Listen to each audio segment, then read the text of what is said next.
Well, no, Nigeria and Afghanistan, possibly the two most corrupt countries in But the this world. particular He's president really is actually not corrupt. No, he's trying very hard. They are coming at their own expense, one seems. I mean, yes. There's going to be slightly, because it's an anti-corruption summit, everything has to be open. In an apparent reference to the anti-corruption conference he's hosting in London later this week, he can be heard telling the Queen that we've got the leaders of some fantastically corrupt countries coming to Britain.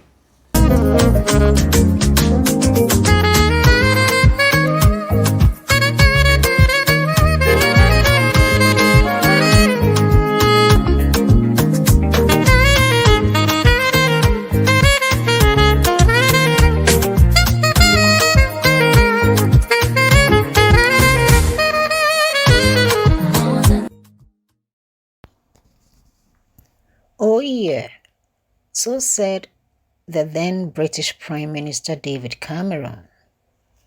The leaders of some of the fantastically corrupt countries were participants of an anti-corruption meeting in the United Kingdom, and Nigeria, of course, couldn't miss the front line.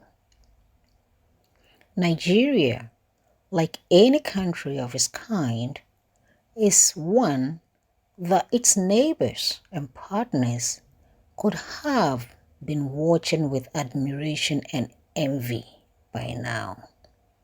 But alas, that was not supposed to be. Nigeria is one of the countries that lacks nothing. From the sun in the sky to the sun on the floor, the country has it all. But as it will happen, Nigeria lost its path and has still lost its way to progress. Hello and welcome again to the Edge of Politics podcast. Geographical Queen here with today's episode on how Western corruptors help corrupt African officials while standing around to accuse them of corruption. A reason why a wealthy nation like Nigeria can still not identify its overglaring eminent potentials to use it for the benefit of its citizens. Whilst most Nigerians have accepted the famous corruption tag as if Nigeria has some exclusive rights where corruption is concerned, I refuse to take that cheap route. And why? Because it takes two to tango. The very same Western countries that are quick to point their soiled fingers at Nigeria for being a fantastically corrupt nation and a failed state as that, are the same nations that are exploiting the country and creating avenues for the few privileged politicians to steal more resources to deposit in their Western banks. Maybe we should start asking ourselves as to how the wealthiest, resourced African countries are the most chaotic ones, be it the Democratic Republic of Congo, Sudan, Angola, or Nigeria. How come the infrastructures to cut away such resources are efficiently built and operating in record time in such countries, but the basic infrastructure to be built for the citizens of these countries to use are always next to impossible? I am not sure if any of the late military leader Abacha's funds in the Swiss banks got there by flying on the wings of the Swiss airplanes.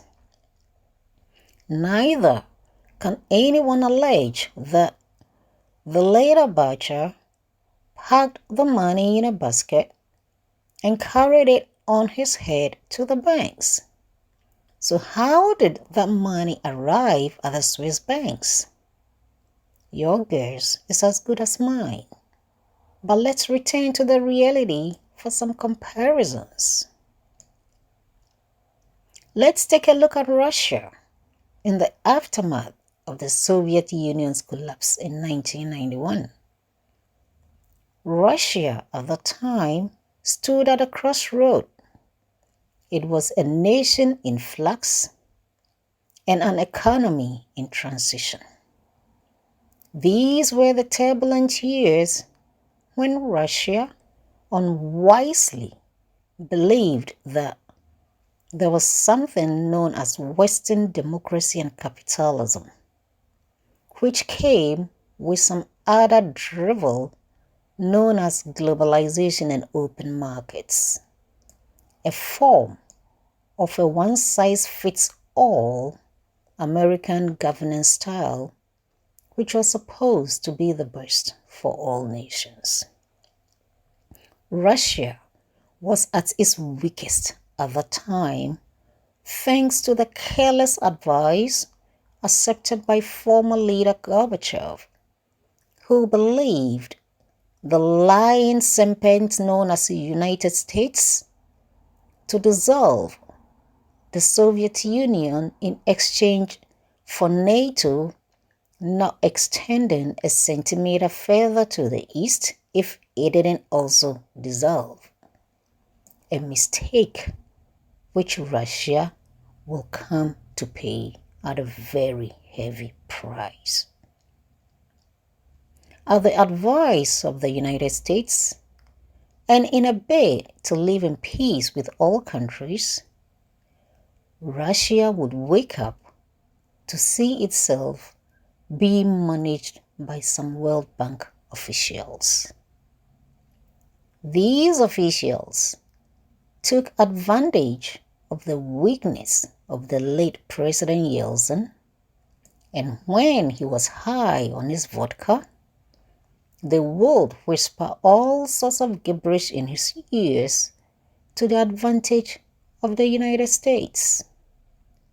Some of the advice was the selling off of state properties in the name of privatization to so-called investors. These pivotal moments marked the inception of a group of individuals who would come to be known as oligarchs. These were powerful, wealthy figures whose rise to prominence will shape the course of Russian history. Human as people are, a handful of Western brainwashed staves with good contacts to Yeltsin and the Kremlin would soon purchase all national properties with their phony foreign partners, and that was the beginning of the super-rich Russian oligarchs. These staves swiftly left the country to spend their ill-gotten wealth in their adopted Western countries. The most popular ones were the Golden Visa invitation to the United Kingdom, where part of London was better known as Londongrad. Lavish lifestyles, like the possession of mansions in the West, yachts, private jets, and private banks, became the order of the day for these Russians, whilst the majority of Russians were living in abject poverty. It was a time of poverty turmoil in Russia, where most men in Russia would drink themselves to stupor, and in worst-case scenarios, even commit suicide than watch the pain and poverty going on in their country. It took a man who loved his country more than himself Yes, the Tsar Vladimir Vladimirovich Putin to put his feet down, get rid of the Western parasites whose early interests were in exploiting and stealing Russian resources, read out the riot laws to the kleptocratic oligarchs, and with determination weaned Russia off the grips of this Western scam known as democracy, capitalism, and globalization and open markets. 20 years later, and Russia has more than enough for its citizens and the rest of the world.